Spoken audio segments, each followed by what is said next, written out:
வணக்கம், நான் உங்கள் Viji. Welcome to Viji cooks. இன்னைக்கு நாம ஈஸி அண்ட் ஸ்பைசியான மஷ்ரூம் கிரேவி எப்படி செய்யறதுன்னு வாங்க பார்க்கலாம். வெறும் 10 நிமிஷம் போதுங்க இந்த மஷ்ரூம் கிரேவி செய்யறதுக்கு. பேச்சுலர்ஸ் அண்ட் ஒர்க்கிங் உமனுக்கு ரொம்பவே யூஸ்ஃபுல்லான ரெசிபிங்க. ஃபர்ஸ்ட் ஒரு பேன்ல 3 ஸ்பூன் ஆயில் விட்டு நீல வாக்குல ஆனியன்ஸை சேர்த்து நல்லா வதக்கி விடுங்க. ஆனியன்ஸ் கலர் சேஞ்ச் ஆனதும் கருவேப்பிலை சேர்த்து நல்லா கலந்து விடுங்க.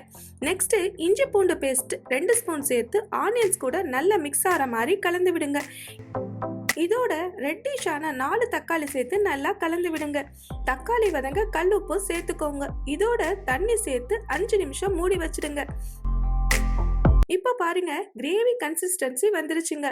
ஒரு தடவை நல்லா மிக்ஸ் பண்ணி விட்டு கட் பண்ண மஷ்ரூமை ஆட் பண்ணி கிரேவியோட மிக்ஸ் ஆகிற மாதிரி கலந்து விடுங்க.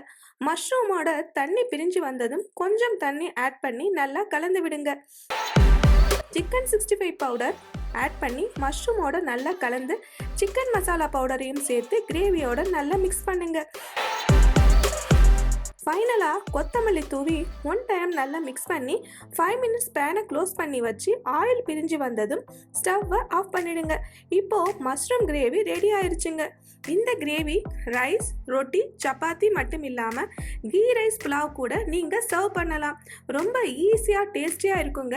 கண்டிப்பாக ட்ரை பண்ணி பாருங்க. இது ஒரு பர்ஃபெக்டான லஞ்ச் பாக்ஸ் ரெசிபிங்க. உங்களுக்கு இந்த ரெசிபி பிடிச்சிருந்துச்சுன்னா இந்த வீடியோவுக்கு ஒரு லைக் பண்ணி அப்படியே விஜய் குக்ஸுக்கு சப்ஸ்கிரைப் பண்ணுங்க. Bye friends.